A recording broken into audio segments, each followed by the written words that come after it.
Vietnam is full of ghost stories. Some are whispered on night trains, some around incense smoke in temples, and some, like the one I stumbled into, are tied to the land itself. When I arrived in Hanoi, it was the heat that struck me first. Heavy, wet, clinging. The streets pulsed with life, vendors calling, scooters weaving through chaos, lanterns swaying above alleyways. But tucked away on a quieter boulevard, shaded by tamarind trees, stood the Crimson Lotus Hotel. A grand old relic from the colonial era, built by the French in the late 1800s. Its once white facade had faded to a tired yellow, its shutters sagging. The sign above the entrance was chipped, the letters barely legible. Yet something about it drew me in. The lobby smelled faintly of incense and mildew. The walls were lined with antique mirrors, their surfaces tarnished. Behind the desk sat an old woman in a silk dye.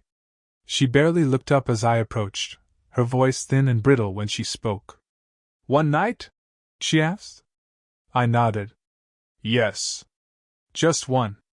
Her eyes flicked to the register, then back to me. "Don't go to the 4th floor. It is closed." I laughed nervously, thinking it was just part of the hotel's charm, some old superstition meant to unsettle foreigners. "Got it." She slid a heavy brass key across the counter. "Room 307. The room was simple. Wooden shutters, a ceiling fan that groaned when it turned, a bed with mosquito netting that hung like a ghost's veil. On the table sat a vase with lotus flowers, crimson red, their petals already wilting. As I unpacked, I noticed something odd. The mirror above the dresser wasn't fixed to the wall. It leaned forward slightly, as if straining to fall. When I pressed it back, I saw faint fingerprints smudged across the glass. Too high to be mine. That night, the city was alive outside my window, honking, laughter, faint music drifting through the humid air. But in the hotel, silence settled quickly. Too quickly. I lay beneath the netting, trying to fall asleep, when I heard it. A soft tapping. I sat up, listening hard. It was faint at first, like someone walking barefoot on old wood. Then came a whisper, distant, in a language I didn't recognize. Vietnamese, maybe, but stretched thin, distorted, almost like it was coming through water. I told myself it was just the building settling. Old hotels always creak, always groan. But the sound grew closer. Louder. The boards outside my room strained under weight. And then came the knock. 3 slow, deliberate raps against my door. I froze, staring at the handle. My heart pounded so loud it drowned out everything else. Another knock. I forced myself out of bed, bare feet silent on the cool tiles. My hand hovered over the handle, trembling. And then, from somewhere above, faint but clear, came the sound of a scream. I jerked my hand back. The front desk woman's words echoed in my head. "Don't go to the 4th floor. It is closed." I didn't sleep. At dawn, I staggered downstairs, desperate for coffee, for anything normal. The lobby was empty. No staff, no guests. Only incense burning at a small shrine in the corner, 3 sticks smoldering, their smoke curling like pale fingers. On the table beside it lay an old newspaper, edges brittle. I picked it up. The headline stopped my breath. "Fire at the Crimson Lotus Hotel, 12 dead." The article was dated 1968. During the war. It said an explosion, suspected sabotage, had torn through the 4th floor. Guests and staff were trapped, their bodies burned beyond recognition. The survivors claimed they heard voices before the blast. Strange whispers in the hall. I set the paper down, my hand shaking. Behind me, the old woman appeared, silent as smoke. Her face was expressionless, but her eyes burned into me. "You read it," she said. I swallowed hard. "The fire. The 4th floor. Still burns," she whispered. I blinked. "What do you mean?" But she only turned away, shuffling toward the shrine, lips moving in silent prayer. And in that moment I swore I smelled smoke. Faint, acrid, drifting down from the ceiling. From the 4th floor. By afternoon, the heat was unbearable. I left the hotel, wandered through Hanoi's winding streets, tried to lose myself in the chaos of scooters and vendors and temple bells. Anything to forget the night before. But even in the noise, I couldn't shake it. The memory of the knocks. The scream from above. The faint acrid scent of smoke in my hair. When I returned to the Crimson Lotus at dusk, the building loomed like a dark wound against the sky. The air was heavier inside, the silence thicker. The front desk was empty again. No staff, no other guests. Just me. And the fourth floor. I told myself I wouldn't go. I told myself I'd barricade the door to my room, drown out the whispers, and leave in the morning. But curiosity gnaws at you. It burrows until you can't resist scratching.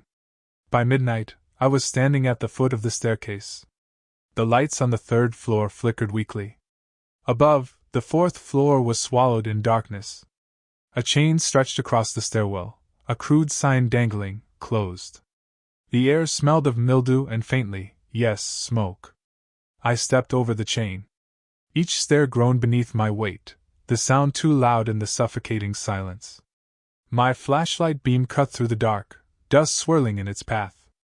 The higher I climbed, the colder it grew, until my breath fogged faintly in the beam. At the top, the corridor stretched before me. Long, narrow. Its wallpaper was scorched and peeling, the ceiling sagging with blackened water stains. Doors lined either side, most warped from heat. Numbers burned away. But what stopped me was the floor itself. Ash. A thin layer of it, coating the boards like snow. My footsteps left prints behind me, too clear, too alone. And then came the sound. A faint crackle, like embers shifting in a dying fire. I froze, flashlight trembling in my hand. The sound grew louder, accompanied by something else, a whisper. Familiar now. Low, urgent, curling around me like smoke. Che di. The words were soft, breathless, in Vietnamese. I didn't know the language, but I'd heard that phrase enough on the streets that week to recognize it. Run. My skin prickled. I turned the flashlight toward the nearest door. Its wood was blackened, its handle melted into a twisted shape. Slowly I reached out. My fingers brushed the scorched brass. The door swung open on its own. A rush of heat blasted my face. I staggered back, throwing an arm up to shield my eyes. For a split second, the room beyond wasn't ruins at all. It was alive. The bed was neatly made, a woman's shoes beside it. A half-smoked cigarette smoldered in an ashtray. Curtains fluttered in a breeze that wasn't there. And in the bed, a figure. Her back to me, her black hair spilling across the pillow. She stirred, slowly turning her head. Her face, half-burned, skin melted away, locked onto mine. Her mouth opened wide, impossibly wide, and she screamed. Not sound. Not words. Flame. A torrent of fire burst from her throat, filling the room, racing toward me. The heat seared my skin as I stumbled back, falling into the corridor. My flashlight clattered to the floor, its beam rolling wildly. When I looked again, the room was empty. Just charred walls. A broken bed frame. Ash swirling in the stale air. My chest heaved, my skin slick with sweat. I grabbed the flashlight, scrambled to my feet. The corridor ahead warped in the beam, stretching, twisting. Shadows flickered across the walls, not mine. Dozens of them. And the whispers rose again, overlapping, layered. Some pleading. Some sobbing. Some laughing. "Are day, che di, stay with us." The air thickened, choking me, hot as if the fire still raged around me. The boards beneath my feet groaned, then split. Ash billowed up, and for an instant, I saw them beneath the floor. Hands. Dozens of blackened hands reaching through cracks, clawing, grasping for me. I bolted. My feet pounded the corridor, Ash kicking up behind me. The hallway stretched unnaturally, the stairwell receding no matter how far I ran. The doors on either side rattled violently, something slamming against them from within, begging to be let out. And then, one door burst open. A man staggered into the hall, his body engulfed in flames, his eyes wide and boiling. He screamed, lurching toward me, each step leaving scorch prints in the ash. I spun, sprinting the other way, and slammed into someone. Hands clamped down on my shoulders. My flashlight flicked up, catching her face. The old woman from the desk. Her eyes were wide, frantic, her voice a harsh whisper. "You shouldn't be here," she hissed. I gasped. "What is this place? What do they want?" She didn't answer. She just shoved me toward the stairwell. "Go! Before the fire takes you too!" And for the first time, I saw fear in her eyes. Not of me.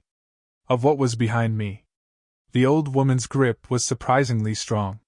She pushed me down the stairwell, her voice ragged with urgency.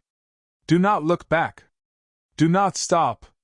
I stumbled, half running, half falling, the chain clattering as I vaulted over it. When I finally reached the third-floor landing, I spun around. She was gone. The stairwell above was empty. The fourth-floor corridor gaped like an open throat, dark and waiting. My chest burned as I tried to steady my breathing. The silence pressed in, heavier than before. But beneath it, I swore I heard faint crackling, like fire still licking unseen walls. I retreated to my room, slammed the door, and shoved the dresser against it. For hours I sat on the bed, clutching the flashlight, waiting for the sun to rise. But the hotel had no clocks. And outside the shutters, the city felt impossibly distant, as though I'd been cut off. When morning finally came, if it was morning, I crept downstairs. The lobby was empty again. No incense. No old woman. The front doors stood wide open, sunlight spilling in. Relief flooded me. I grabbed my bag, bolted through the doors, and stepped into the street. Or so I thought. Because the moment I crossed the threshold, the air changed. The bustling Hanoi streets were gone. No scooters, no vendors, no heat. Instead, mist rolled across a dead-end road. Buildings sagged in silence, their windows hollow. The sky was the color of ash. And directly across the street, reflected in the fogged glass of an abandoned shop, I saw it. The Crimson Lotus Hotel. Not behind me. In front of me. I spun around. And there it was again. The hotel stood on both sides of the street, its facade mirrored endlessly, stretching down the fogged boulevard. I was trapped. I staggered back inside, my head spinning. The lobby warped around me, shadows curling like smoke. My voice cracked as I shouted. "Hello? Is anyone here?" A voice answered. Not hers. A man's, deep and distorted, reverberating through the hall like a growl. "You shouldn't have come." The mirrors on the wall rippled. Faces pressed against the glass from the inside, burned faces, screaming silently. Their palms slapped against the silvered surface, leaving smears of ash. I backed away, stumbling into the shrine in the corner. The incense was burning again, though I hadn't lit it. 3 sticks smoldering. And on the shrine, beside the photograph of a young woman in an old French dress, lay something new. A room key. Heavy. Brass. Its number etched deep. 407. My stomach turned. The 4th floor. I should have left it. I should have smashed it, prayed, anything. But my hand closed around the key before I could stop myself. It burned against my skin, hot as coal. And suddenly, I wasn't in the lobby anymore. I was in the hallway again. The 4th floor stretched before me, endless. My hand shook as I held up the flashlight. The key in my other hand pulled me forward, like it wanted me there. The whispers rose again, louder now, layered. Men, women, children. Some weeping. Some angry. All calling. I stopped before a door. Its number gleamed faintly beneath layers of ash. 1. The handle was whole, polished, untouched by fire. The key slid in too easily. I turned it. The door opened. The room beyond was wrong. It wasn't burned. It wasn't ruined. It was pristine. White walls. A clean bedspread. A vase of fresh crimson lotuses on the table. The air was cool and smelled faintly of perfume. A woman stood by the window. Her back to me, her long hair cascading down a white dress. She spoke softly, her voice lilting. Vietnamese words I couldn't understand. I tried to swallow, my throat dry. I don't know what you're saying. She turned slowly. Her face was perfect. Beautiful. Unscarred. For a moment, relief flickered through me, until I saw her eyes. Empty. Black as soot. She smiled, but her lips cracked like burned paper. When she spoke again, her voice layered with dozens of others, men and women and children all at once. Stay with us. The walls rippled. Flame burst across the bedspread. The vase shattered, crimson petals igniting midair. I stumbled back, the heat blistering my skin. But the door had vanished. The room warped, folding inward, ceiling sagging with smoke. The woman stepped closer, her skin peeling, curling into ash. Her black eyes locked onto mine. We burn, so you burn too. Her hand shot out, clawing at my chest. Fire seared through my shirt, into my skin. I screamed. And the room collapsed. When I came to, I was back in my bed in room 307. The mosquito net hung around me. The mirror leaned forward, smudged with fresh handprints. On the table, the lotus flowers had turned black, their petals curling into ash. And on the dresser sat the brass key. 407. I didn't remember falling asleep. But I must have, because when I woke, the room was dark again. The air thick. The fan silent. And the key was gone. Panic shot through me. I searched the dresser, the bed, the floor, nothing. Only ash, fine and gray, scattered across the tiles like snowfall. A sound broke the silence. The faint jingle of brass. It came from the hall. I pressed my ear to the door.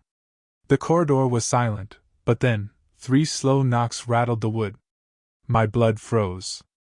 Another jingle. Metal against metal. The key. Before I could move, the door unlocked itself. The handle twisted. The door creaked open, inch by inch, revealing only darkness. And then the whisper. Come back upstairs. I don't remember deciding to follow. My body moved as though pulled by unseen strings. Barefoot, I stepped into the hall. The air grew hotter, heavier. The walls darkened with soot, the floor blackened beneath my feet. The stairwell yawned open. The chain was gone. The 4th floor waited. Each step groaned under me, echoing like a drumbeat. My breath quickened, sweat stinging my eyes. At the top, the corridor glowed faintly, as if lit by flames unseen. Shadows flickered across the walls, tall and thin, twitching unnaturally. And there it was. The key. Lying in the ash before room 407. I bent, hand trembling, and picked it up. The brass was searing hot, burning into my palm. But I couldn't let go. The door opened on its own. The room was a furnace. Fire raged across the walls, but the bed stood untouched, pristine. And on it, 12 figures sat. Men, women, children. Their bodies blackened, charred, skin peeling. Their eyes glowed white-hot, like coals. They turned toward me in unison. One spoke.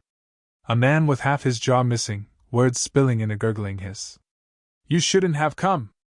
Another, a woman cradling a child, whispered. It hurts. The child's head lolled back, smoke spilling from its mouth. The voices overlapped, dozens, hundreds.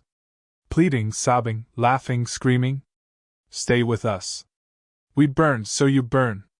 You cannot leave. The heat seared my lungs. I dropped to my knees, choking, clutching my chest. The floorboards split, flames licking upward. Hands shot through the cracks again, clawing, grabbing my legs, pulling me down. No! I screamed, thrashing, but their grip was iron. The woman from the bed, the beautiful one with the black eyes, rose. Her skin bubbled and split, flames spilling from the wounds. She floated toward me, dress disintegrating into embers. Her voice was every voice at once. You belong to the fire now. She reached out. Her fingers pressed to my chest. And I burned. I felt it, skin blistering, blood boiling, lungs searing. My screams joined theirs, endless, raw. My vision dissolved into smoke and flame. But through it, I saw something. The old woman. She stood in the corner, her face streaked with ash, her eyes wet with tears. "Forgive me," she whispered.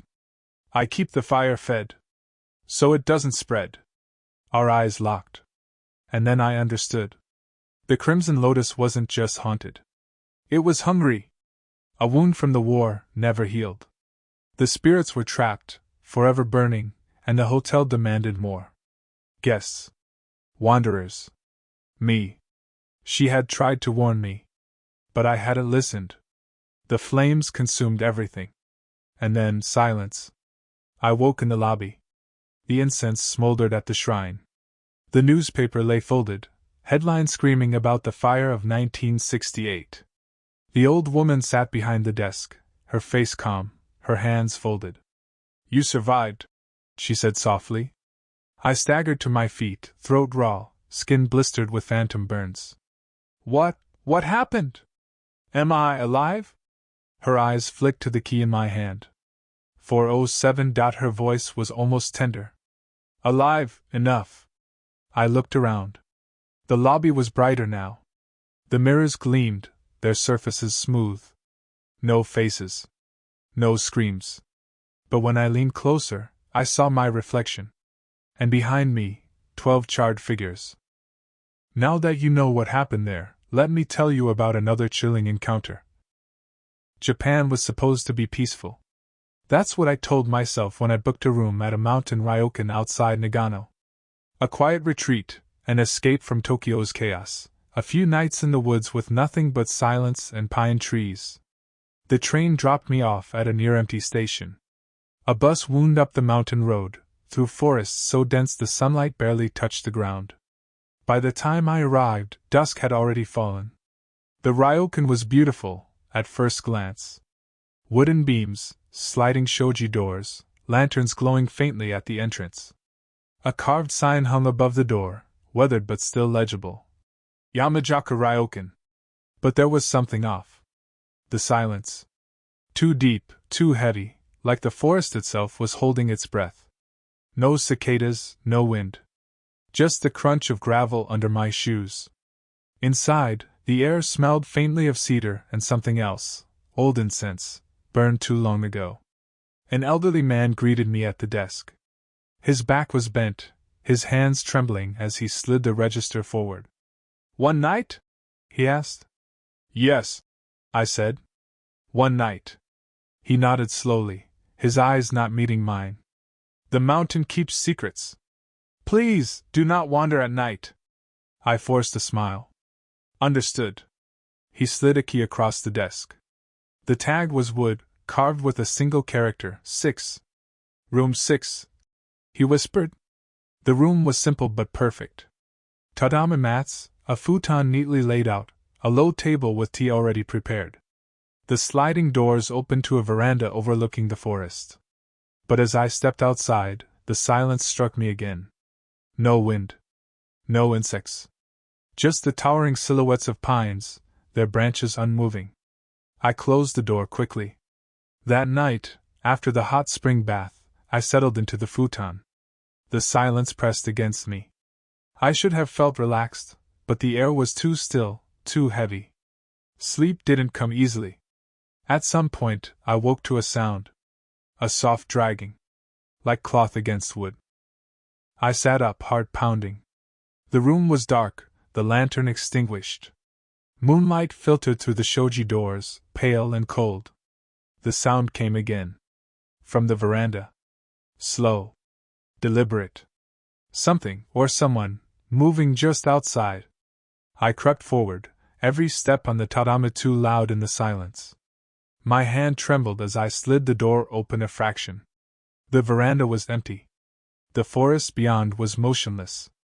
And then I saw it. A single figure. Standing between the trees. Tall. Dressed in a white kimono, its sleeves dragging across the ground. The head was bowed, hair long and black, hiding the face. It didn't move. It just stood there. Watching. I slammed the door shut, hard hammering, fumbling to lock it though there was no lock. I staggered back to the futon, pulling the blanket over me like a child. The silence thickened, pressing into my ears, my skull. And then, the dragging sound again. But this time, inside the room. I froze under the blanket, every nerve on fire. The dragging sound was inside. Slow, deliberate, like fabric trailing over the tatame. I forced myself to peek over the edge of the blanket. The room looked empty. The sliding door to the veranda was still closed. Moonlight spilled across the mats. Nothing moved. And yet the sound continued. Closer. I scrambled upright, fumbling for the lantern. My hands shook too much to strike the flint. In the darkness, I felt the air change, colder now, as though someone had opened a window that didn't exist. Then a voice, low, breathless, right behind me. Shishinin. The words slithered down my spine. I didn't know Japanese well, but I recognized the sound, 7. I spun around. The room was empty. But in the moonlight, something was etched into the shoji screen. Lines. Dark strokes that hadn't been there before. A tally mark? 1. At dawn, the Ryokan seemed ordinary again. Sunlight softened the edges of everything, almost enough to make me believe the night had been a dream. But the tally mark was still on the shoji screen. Black and sharp, as if drawn in ink, or blood. I found the old man at the front desk, dozing in his chair.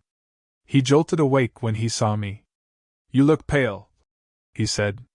I swallowed hard. There was someone outside my room. In the forest. A woman in white. And I hesitated, but forced the words out. There was a mark on my door. His face drained of color. Which room? He whispered. 6. His hand trembled against the counter. I told them not to use it. Who? I demanded. He didn't answer. His eyes flicked to the shrine in the corner, where incense smoldered before a wooden tablet carved with kanji. His lips moved in a silent prayer. Finally, he leaned close. Do not leave your futon tonight. No matter what you hear. Promise me. My mouth was dry. Why? He glanced toward the forest through the glass doors. The pines stood motionless, like sentinels. His voice was barely audible. They come for the 7th. I spent the day trying to distract myself, walking the garden, soaking in the hot spring, sipping tea that tasted faintly of smoke. But unease sat heavy in my stomach. What did he mean, the 7th? By dusk clouds rolled in. The Ryokan grew darker, lanterns flickering to life in the corridors. I passed no other guests. The rooms all seemed empty, their doors shut tight. Back in room 6, the air was stifling. The tally mark remained on the shoji, darker now, as though it had sunk into the paper itself. I lay down early, determined to follow the old man's warning. But silence is its own kind of torture. Hours crawled by. Every creak of wood, every whisper of wind through the trees, made my heart jump. And then it began again. The dragging sound. Closer. Louder. Inside. I squeezed my eyes shut, clutching the blanket, repeating in my head, don't look. Don't move. Don't leave the futon. The sound circled the room, slow and steady. Cloth against tatame. Then stopped. Right beside me. I felt it, the presence. Heavy. Cold. Standing over my futon. Watching. The silence stretched until my lungs ached. And then, that same voice, right above me. Shishinin. My eyes snapped open. The woman in white stood over me, her face inches from mine. Her hair hung like a curtain, but through it I saw her mouth. Stitched shut with black thread. Her eyes burned through the strands, dark, endless, bottomless. I tried to scream, but no sound came. My throat was locked. My body frozen. Slowly, she raised a hand. Her sleeve dragged across my chest, leaving a trail of damp cold. Her finger pressed against the shoji screen. Another mark appeared. 2. I woke to sunlight streaming through the shoji. For a moment, I almost believed the night had been another nightmare. But then I turned my head. The marks were still there. 2 tallies, black and sharp on the paper. A sickness settled in my gut. I found the old man again in the lobby, his hands shaking worse than before. When he saw me, he didn't ask how I slept. He only muttered, "She came, didn't she?" I swallowed. "Who is she?" His eyes slid to the shrine in the corner. He whispered, "They call her Shiro Anna. The White Woman. Once a priestess. Long ago, this mountain demanded sacrifice. 7 souls every generation, to keep the land from rot. She was chosen to lead the ritual. But when the 7th was taken, she cursed the Ryokan. Now she comes for her own 7s. Always 7. His gaze flicked up, hollow and tired. "And you are in the 6th room." My heart thudded. "So I'm the 6th soul?" He nodded once. "Then who is the 7th? I whispered. He didn't answer. That afternoon, I wandered the Ryokan, searching for other guests. Every door I slid open revealed emptiness, rooms tidy but untouched, futons folded tea cold. It was as if no one had stayed here for years. But in one room, room 5, I found something. A sandal. Small, delicate, the kind worn by women. It lay abandoned on the tatami, its strap broken. Beside it, a mark carved into the wooden pillar. A tally? 5. My skin prickled. Had the others been here before me? Guests who never left. I backed out, sliding the door shut. The corridor seemed longer than before, shadows clinging to the corners. As I turned toward my own room, I saw her. At the far end of the hall. The White Woman. Her white kimono trailed behind her, sleeves dragging. Her head was bowed, hair hiding her stitched mouth. She didn't move. But her presence crushed the air from my lungs. I fled, stumbling into room 6, slamming the door. The mark on the shoji stared back at me. 2 tallies. I knew tonight there would be 3. Sleep was impossible. I lay stiff in the futon, sweat chilling my skin despite the summer heat. At midnight the dragging began again. Soft. Relentless. I didn't open my eyes, but I knew she was there, circling. The sound scraped against my nerves, each step slow and deliberate. I clenched my fists, repeating the old man's warning, "Don't move. Don't leave the futon." The sound stopped. Right beside my head. Her breath, cold and damp, brushed my cheek. And then that voice, layered with whispers, tearing through the silence. "Shishinin." Against my will, my eyes opened. She loomed above me, closer than before. Her stitched mouth moved, threads snapping one by one, tearing through blackened flesh. Bloodless but raw. Her lips parted. And smoke poured out. It filled the room in seconds, thick and choking, searing my lungs. I coughed, gagging, eyes streaming, but I couldn't move. On the shoji, a new mark appeared. 3. When the smoke cleared, I was alone again. My chest heaved, my throat raw. I didn't sleep. I couldn't. At dawn, I stumbled back to the lobby, desperate for answers. The old man sat stiffly at the desk, his eyes rimmed red as though he hadn't slept either. "She's marking you," he said before I even spoke. "Each night one more. When she reaches 7, you join the pines. Silent forever." My voice cracked. "Why me? Why now?" His face was bleak. "Because the 7th hasn't come yet. Until she finds them, she takes what she can. The marks are warnings." I slammed my hand on the desk. "Then who's the 7th? He flinched. His lips trembled. Finally, he whispered, "Me." The word hung in the silence, heavy as stone. I stared. "Then why stay here? Why keep this place open?" His eyes were wet now.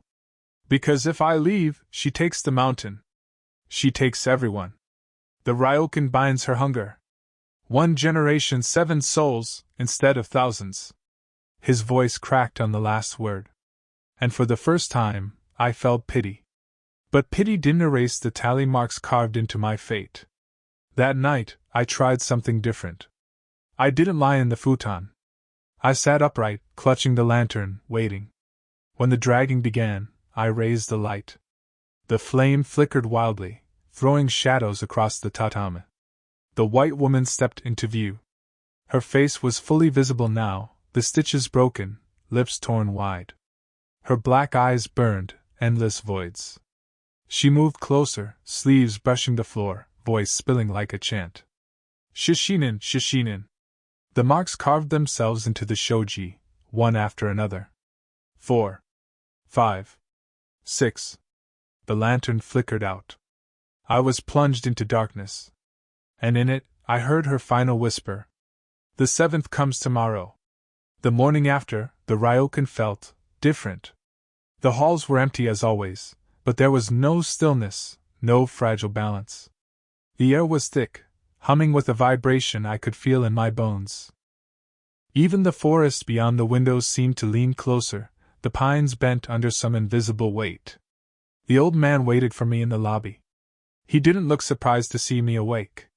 His hands trembled as he poured tea either of us would drink. She marked you 6 times, he said flatly. I nodded, too exhausted to argue. His eyes were wet but steady. Tonight it ends. She will come for me.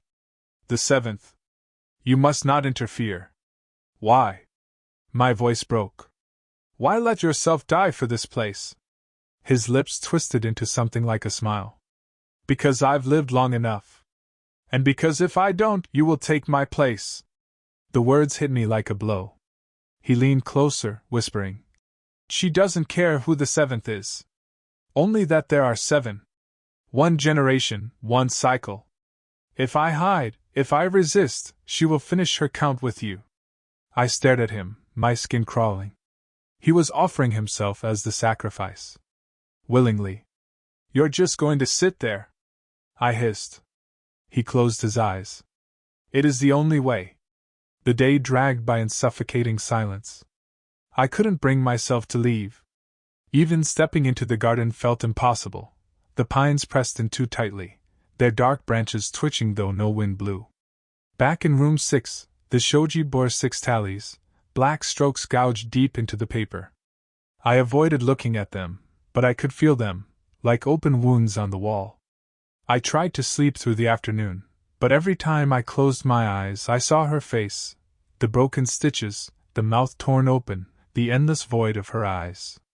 When night finally fell, the air grew heavy, almost liquid. My skin prickled as if the atmosphere itself had teeth. I didn't bother lying down this time. I sat in the corner of the room, lantern lit, waiting. The dragging began almost immediately. Soft. Slow. Deliberate. But this time, it didn't circle me. It moved past my door. Down the hall. Toward the lobby. I rose and followed. The air grew colder with each step, my breath fogging in the lantern's glow.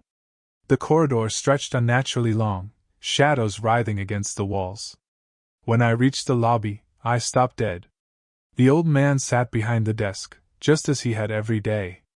But his eyes were closed, his hands folded in his lap. His lips moved in a silent prayer. And she stood before him. The white woman. Her kimono glowed faintly in the lantern light, as though woven from mist. Her head tilted at an unnatural angle, hair spilling down in a curtain. Her lips moved, whispering shishinin over and over, a rhythm, a chant. With each repetition, the walls of the Ryokan trembled. I pressed myself against the doorway, trying not to breathe. She raised her sleeve, pale hand emerging, fingers long and sharp as blades. Slowly, she reached for the old man's chest. His body shuddered once, and then went still. On the desk beside him, I saw the paper tablet from the shrine. New ink bled across it, curling into a fresh tally. 7. The white woman straightened. The chanting stopped. For the first time, she turned her face fully toward me. I froze. Her mouth hung open, threads torn, lips stretched into a grotesque smile. Her eyes locked onto mine, black and endless. And then, slowly, she bowed. The gesture was graceful, almost reverent. Her form dissolved, unraveling into strands of smoke that seeped into the floorboards, into the walls, into the very bones of the Ryokan. The silence that followed was absolute. I don't know how long I stood there. The lantern sputtered and died, leaving me in the dark. My legs trembled, barely able to carry me back to room 6. When dawn came, the Ryokan was empty. The shrine still burned faintly, incense trailing toward the ceiling. The old man was gone. No trace of him remained. On the shoji of my room, the tallies had vanished. No marks.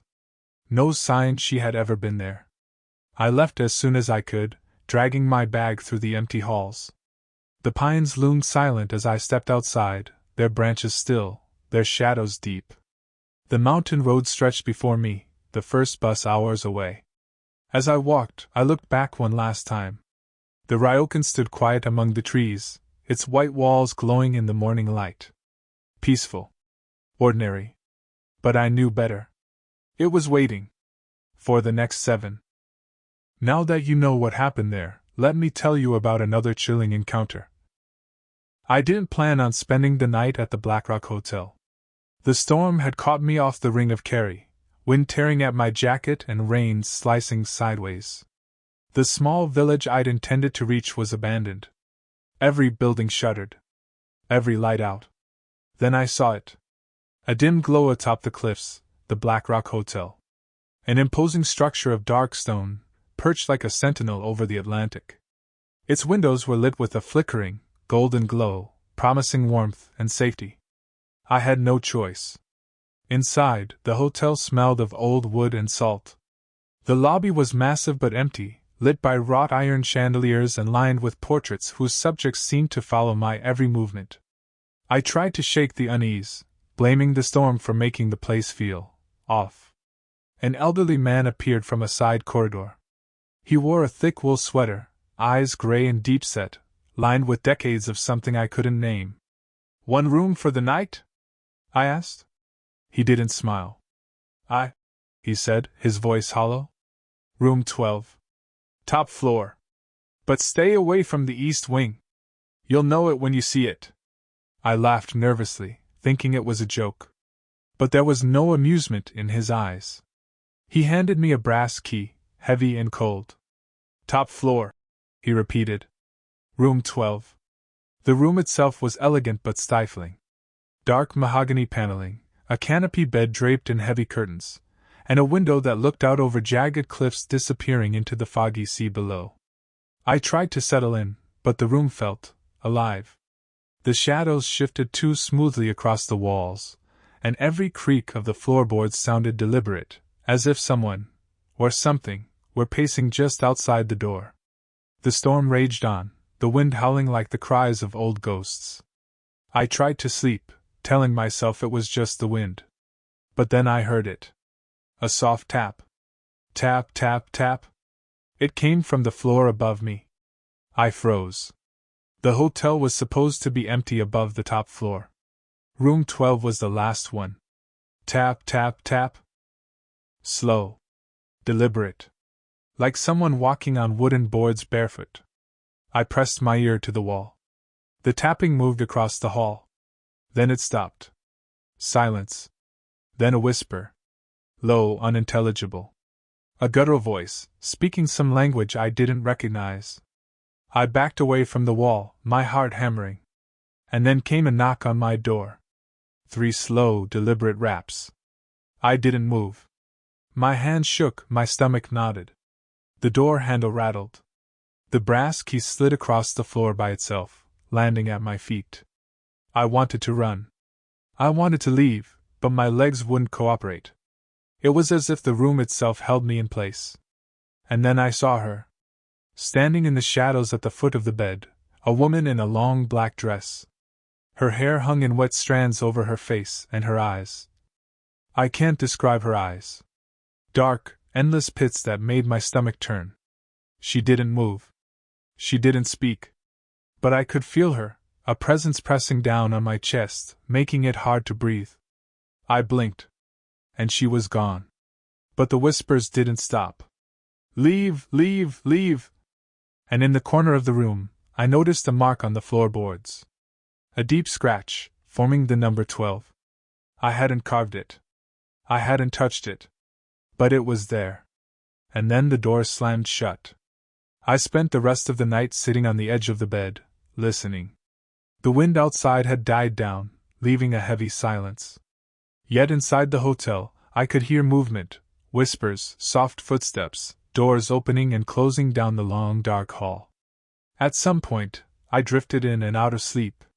When I woke, the room seemed unchanged, but the air was colder, heavier. The number 12 had changed. Now it looked like it had been freshly carved. I swear I could smell something, metallic, like blood. I told myself it was a dream. Old hotels settle at night, the wind makes noises, shadows play tricks. That's all it was. But I couldn't shake the feeling that I wasn't alone. Something was in the room with me. Waiting. Watching. And it wasn't human. Morning came, though it brought little comfort. The fog outside lay thick over the cliffs, curling like ghostly fingers around the jagged rocks. I couldn't see the sea, couldn't see the road. Only the endless gray, as if the hotel had been swallowed by the storm itself. I didn't want to stay another night, but leaving felt impossible. The stairs creaked under my weight as I descended to the lobby, hoping to speak to the old man. But the lobby was empty. No barkeep, no patrons. Only the faint smell of peat and wood smoke lingered. A single chair sat by the fireplace, as if waiting for someone who never returned. I tried the front desk. No keys. No registers. Nothing. Just silence. Then I heard it, soft, deliberate footsteps on the upper floor. 1, 2, 3. I froze. The sound moved across the hall, stopping above me. A single thump. The echo rolled down the staircase. I called out. "Hello?" My voice cracked. No answer. And then I saw it, a shadow at the top of the staircase. Tall, thin, black as smoke, moving with a stiffness that made my skin crawl. I stumbled backward. My hand landed on the fireplace mantel. The flames flickered violently, casting the shadow across the walls. It vanished. I spent the day wandering the lower floors, trying to understand the layout. The hotel seemed larger than it should, its corridors twisting unnaturally, doors that led to rooms I was sure weren't on the original floor plan. Room 12 was on the top floor, yet I found doors labeled 13, 14, even 15, though no staircase led there. When I opened one, the room was empty. But the air was cold, sharp, as though someone had just left. And on the floor, another mark had appeared. 13. I backed out quickly. The door slammed behind me, though no wind blew. My stomach nodded. The numbers weren't random. They were counting. I returned to my room, determined to leave immediately. But as I reached the top of the stairs, I saw her again. The woman in black. Her hair hung over her face, obscuring it. Her hands reached out slowly, like claws toward me. I froze. And then she stepped aside, revealing another figure behind her. Another woman. And then another. A procession of shadows, all black, all still, filling the hallway. I ran. I didn't know where I was going, only that I had to escape.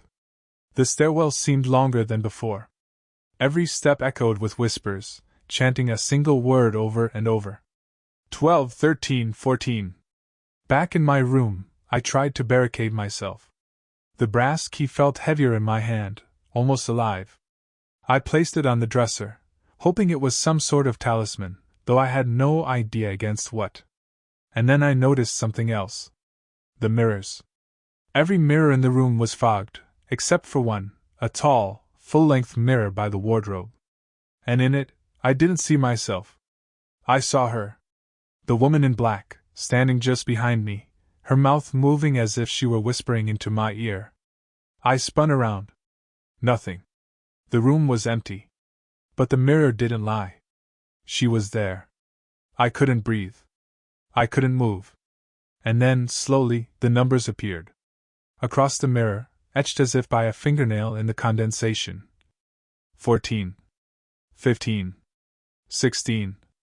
My hand shot to the mirror, wiping the glass. The numbers vanished. But the whispers didn't. 17, 18, 19. I sank to the floor, pressing my back against the wall. The shadows moved in the corner of my eye. The air grew colder, thicker, pressing against my lungs. Something was coming for me. And I didn't know how to stop it. That night I couldn't sleep. The wind outside howled like the cries of the damned. Every few minutes I heard the footsteps, soft, deliberate, moving across the upper floors.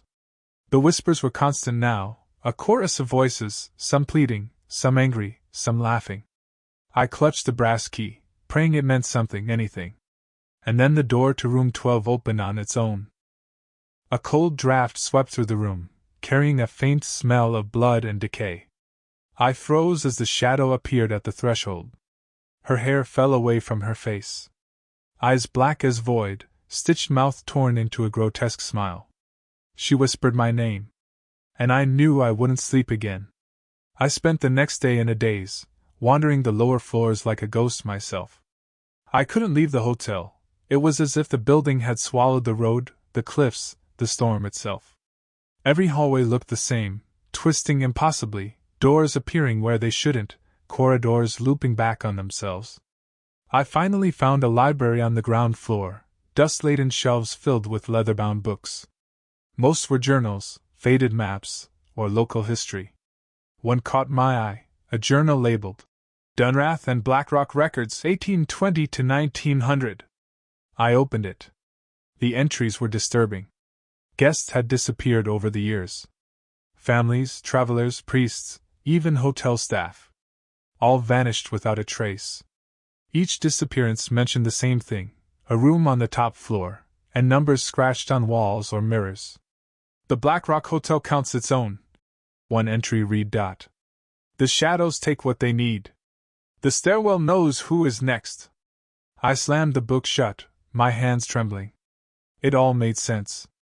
The shadows, the numbers, the whispers, this hotel wasn't haunted, it was alive. It had rules, and I was now part of them. That night I tried to escape. I packed my bag, clutched the brass key, and ran for the stairs. The hallway stretched endlessly before me, shadows moving in the corners of my vision. I passed rooms I had never seen before, their doors marked with numbers scratched deep into the wood, 20, 21, 22. I reached the stairwell, but it was gone. The floorboards ended in darkness. My stomach dropped. The hotel didn't want me to leave. A whisper curled around me. 23, 24, 25. I turned, and there she was. The woman in black. Her mouth stitched, eyes black voids, hair flowing like ink. Behind her, more shadows emerged, indistinct forms with hollow eyes, hands clawing at the air. I ran back to my room. The door slammed shut behind me. I leaned against it, gasping for breath. The mirrors were fogged, but one clear mirror remained. My reflection was gone. In its place, her face, smiling, leering. Numbers etched themselves across the glass. 26. 27. 28. I banged on the door, screaming, but no one answered.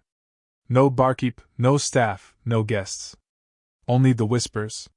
You're next, you're next, you're next. The brass key glowed in my hand. A faint warmth, almost comforting. I tried placing it on the mirror, hoping to stop whatever it was, and it worked, for a moment. The numbers faded, the whispering slowed, but the shadows didn't leave. They lingered at the edges of the room, hunched and patient. I realized the key wasn't a way out, it was a reminder. A chain. I was marked. The hotel had chosen me. By midnight the shadows moved again. They didn't pace the hall this time, they entered my room. One after another, tall and thin, faceless but with eyes that burned into my mind. They circled me slowly, chanting the numbers in a language I didn't know, yet somehow understood, a countdown. The woman in black floated to the center. Her stitched mouth opened unnaturally wide, letting out a sound that wasn't human, a screeching, keening noise that rattled my bones. And then I understood. The tally on the walls, on the mirrors, the whispers, they were counting down to something. My fate. I tried to speak, tried to bargain, tried to run, but the shadows wouldn't let me. They pressed closer, cold and solid, bending reality itself. The brass key burned in my hand. I didn't want it, but I couldn't drop it. My body moved against my will. The room distorted around me, walls elongating, floorboards twisting, the ceiling stretching upward into darkness. I screamed. And then I saw the final tally. On the far wall, freshly carved, glowing faintly. 30. The whispers stopped. Silence fell like a suffocating blanket. And in that silence, I felt her hand on my shoulder. The woman in black. Her stitched mouth now half open, as if smiling.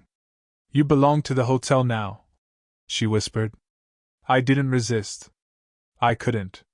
The shadows closed in, swallowing me whole. When I woke, I wasn't in my room anymore. The room was gone. The canopy bed, the mahogany panels, the window overlooking the cliffs, nothing remained. I was standing in a corridor that shouldn't exist, long and narrow, twisting impossibly into darkness. Shadows pulled in the corners, moving as if alive. The whispers returned.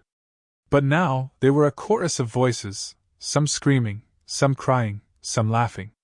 All chanting numbers. 31, 32, 33. I realized with horror, the hotel's counting never ended. The numbers weren't just for me, they were for everyone who had stayed here. Every guest who had disappeared. The building didn't just haunt, it consumed. I ran. I didn't know where, only forward, deeper into the hotel's impossible halls. Every door I opened led to more darkness, more shadows, more whispers. And then I saw her, the woman in black. Her hair was soaked in shadow, clinging to her face.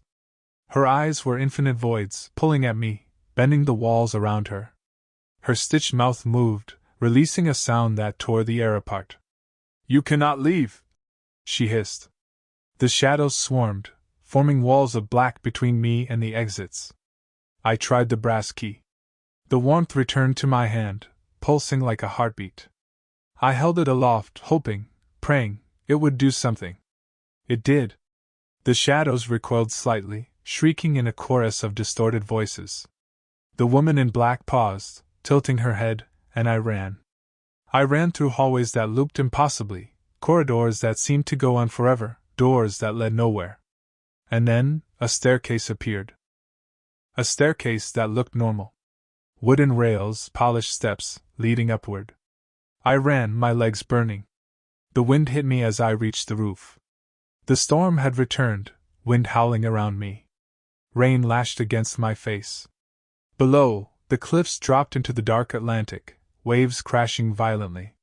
And there it was, the original entrance, the glowing sign of the Blackrock Hotel. Escape. Freedom. I sprinted toward it. But the woman appeared at the edge of the roof. Floating, gliding toward me with a speed that defied reason. Shadows ripped from her form, tearing the rain and wind like paper. I threw the brass key at her. It struck her chest. For a moment, she recoiled, shrieking. The shadows around her wavered, dissolving slightly. I leapt. The ground beneath me slipped, the roof was wet and tilted. I fell, rolling, barely holding on. Then, a final gust of wind. I scrambled upright and ran down the cliffside path, rain and mud swallowing my shoes. I didn't look back. When I reached the village, the hotel was gone. No stone walls, no glowing windows, no storm-shattered entrance. Only fog curling over the empty road, over abandoned cottages. It was as if the Blackrock Hotel had never existed. I collapsed in the village inn, soaked, trembling. The locals stared at me, whispering in Gaelic I couldn't understand. I tried to explain, but my voice faltered. The next morning, I tried to find the road back to the cliffs. The fog had lifted. The path was gone. I asked the villagers. They stared at me blankly. No one had ever heard of a hotel called Blackrock. Weeks later, I still dream of it. The corridors, the whispers, the counting. Sometimes, I see the woman in black in mirrors, her stitched mouth forming that grotesque smile, eyes black and endless. And I wonder, did I truly escape? Or am I just another shadow, waiting for the next guest to arrive at the cliffs, the next number in the Blackrock Hotel's endless count,